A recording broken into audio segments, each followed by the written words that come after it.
Hello guys, আসসালামু আলাইকুম। গত ভিডিওতে আপনাদেরকে দেখাইছিলাম কিভাবে খোয়াছড়া ঝর্ণাতে আসবেন। তো আজকে দেখাবো খোয়াছড়া এই প্রথম ঝর্ণাটা থেকে কিভাবে আপনারা দ্বিতীয়, তৃতীয় এবং চতুর্থ, পঞ্চম, ষষ্ঠ ঝর্ণা পর্যন্ত দেখতে পারবেন। তো এই জায়গাটা খুবই ডেঞ্জারাস, সবার পক্ষে যাওয়া সম্ভব না। তবে যারা বিশেষ করে একটু ইয়াং আছেন এবং যারা ট্রাভেল লাভার, আমি বলবো তাদেরকে অবশ্যই প্রথম ঝর্ণা থেকে এবং ওই ঝর্ণাগুলো দেখে আসা দরকার। কারণ আপনি প্রথম ঝর্ণাটাতে শুধুমাত্র ঝর্ণাটা দেখতে পারলেন, এখানে প্রচুর মানুষের কারণে আপনি ঝর্ণার ফিল নিতে পারবেন না। কারণ ওই ঝর্ণাগুলো আপনি বলতে পারেন লাস্ট পর্যন্ত একদম চতুর্থ ঝর্ণা যেটা, সেটা তো একদম বলতে গেলে একদম একদম টোটালি পার্সোনাল ঝর্ণার মতো। কারণ ওইখানে গেলে আপনার কোনো মানুষ নাই, আর ওইখানে প্রচণ্ড বাতাসের কারণে কি বলবো আপনাকে, খুবই ভালো লাগে। তো জায়গাটা খুবই ডেঞ্জারাস। এখানে দেখেন রশি ধরে অনেক কষ্ট করে উঠতেছি।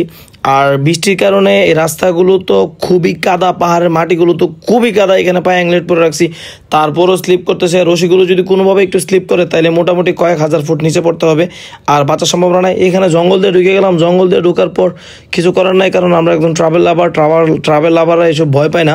তো আমি জঙ্গলের মাঝখান দিয়ে যাচ্ছি আর বলতেছি যে যারা আসবেন তারা অবশ্যই দিক দিয়ে আসবেন। কারণ আপনি যাই বলেন না কেন, এইসব জায়গাগুলোতে আপনার খুব বেশি পরিশ্রম হইলেও আপনি অ্যাটলিস্ট একটা মানসিক শান্তি পাবেন, আপনার কাছে খুবই ভালো লাগবে। প্রথমে মনে হইব যে অনেক কষ্ট, কিন্তু বাট আপনি একটা সময় পর মনে করবেন যে না, আমার খুবই ভালো লাগতেছে। তো আমরা এখানে আসছি। এখানে আসার পর এতক্ষণ তো রশি ছিল, রশিতে ধরে আসতেছিলাম। বাট এখানে আসার পর তো পড়ছে আর এক মাইনকার চিপাই। এখানে কোনো রশিও নাই, রাস্তাও খুবই পিচ্ছিল। আর আপনি বলতে গেলে খোয়াছড়া ঝর্ণাতে যতগুলো জায়গা গেছে সবচেয়ে মোস্ট ডেঞ্জারাস জায়গা হচ্ছে এটা। সামনেরটা আরও একটু ডেঞ্জারাস, বাট এই জায়গাটাতে কোনো রশি ছিল না, কিচ্ছু ছিল না। আমি বাসটাও ফেলে দিয়েছিলাম, লাঠিটা ফেলে দিয়ে আমি এখন বিপদে পড়তেছি। মানুষ যে ফ্রিতে বাস দেয়, এটাও মাঝে মাঝে মানুষের জীবনে প্রয়োজনে লাগে, কিন্তু আমি অপ্রয়োজনে মনে করে বাসটাকে ফেলে দিয়েছিলাম। ওই দেখেন একজন টুকাই নিয়ে যাচ্ছে বাসগুলো।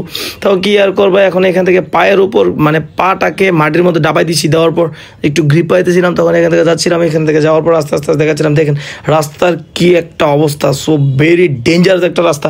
তবে যারা নিজেদের উপর কনফিডেন্স ভালো আছে এবং মনে করবেন যে আমরা যেতে পারবো, তারাই যাবেন। আর বিশেষ করে যাদের একটু বয়স বেশি তারা যাবেন না। বিশেষ করে মেয়ে মানুষ নিয়ে যাবেন না, এখানে মেয়ে মানুষ নিয়ে গেলে খুবই বিপদের মধ্যে পড়বেন। কারণ আমরা 3 জন ছেলে ছিলাম, ছেলেরাই বিপদের মধ্যে পড়ছি। দেখেন আমি কীভাবে নামতেছি, একদম পিছনের পাশা শেষরে নামতেছি, কিছু করার নাই।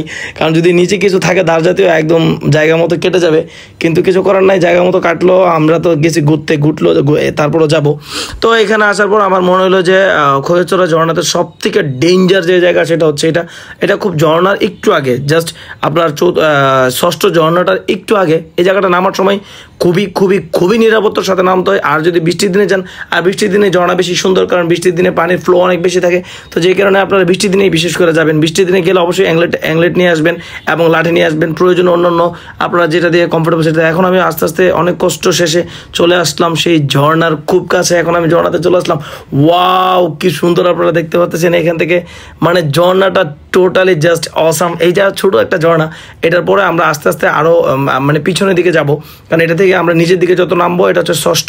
এটার সামনে আরও 4টা ঝর্ণা আছে। প্রথম যেটাতে দেখাইছিলাম গত ভিডিওতে, সেটা হচ্ছে প্রথম ঝর্ণাটা। এখান থেকে দেখেন সবগুলো ছেলেরা উপর থেকে লাভ দিচ্ছে। তো এখানে আমার একজন পরিচিত ওকে লাভ দিচ্ছিল, পরে বলতেছিলাম যে লাভ দাও, তোমাকে ভিডিওতে নিচ্ছি। যদি আপনারা শখের বসে লাভ দেন, এটা লাভ দেওয়া ঠিক না, অনেক বেশি রিস্ক। কিন্তু লাভ দিতে গেলে আপনারা নিচে আগে জায়গাটাকে আইডেন্টিটি করে নিন যে কোন জায়গায় পাথর আছে, কোন জায়গায় লাভ দিলে আপনি ক্ষয়ক্ষতির শিকার হবেন না। তবে লাভ না দেওয়াটাই বেটার। কিন্তু ওকে আমি বলছি যে তুই লাভ দিস না, তারপর ও বলতেছে না আমি লাভ দিব। তো এখন এই যে দেখেন লাভ দিয়ে দিছে। তো কিছু করার নাই, ওরা একজনের পর একজন ঘুরতে আসছে, এদেরকে তো আর মানানো যায় না। আর পোলাপাইন মানুষ তো জানেন এমনি একটু বেশি পুংটা থাকে, তো পোলাপাইন লাভ দিচ্ছে। তো ওদেরকে আর বলতেছে লাফাইস না, ওরা তারপর লাফাচ্ছে।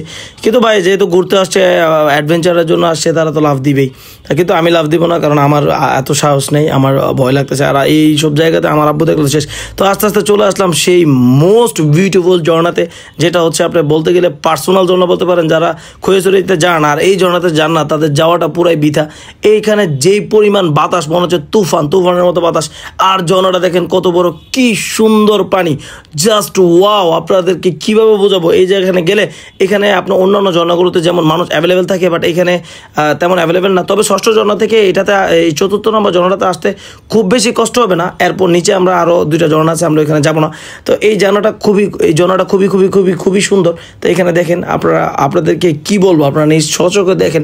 এই একটা জায়গাতে যখন আপনি যাবেন আর ঝর্ণার এই ঠান্ডা পানিতে স্নিগ্ধ বাতাসে আপনার মনটা একদম শীতল হয়ে যাবে। আর এখানে যাওয়ার পর তারপর কি বলবো, এখানে কীভাবে পোজ দিব, কী করবো, কীভাবে ভিডিও নিলে সুন্দর হবে, আসলে জানি না। চোখের দেখাটাই আসলে বেস্ট। তো যারা আপনারা ট্রাভেল লাভার, তারা অবশ্যই এখানে যাবেন এবং ঘুরে আসবেন। বৃষ্টির দিনে বিশেষ করে যাবেন। সবাই ভালো থাকবেন, সুস্থ থাকবেন। আসসালামু আলাইকুম।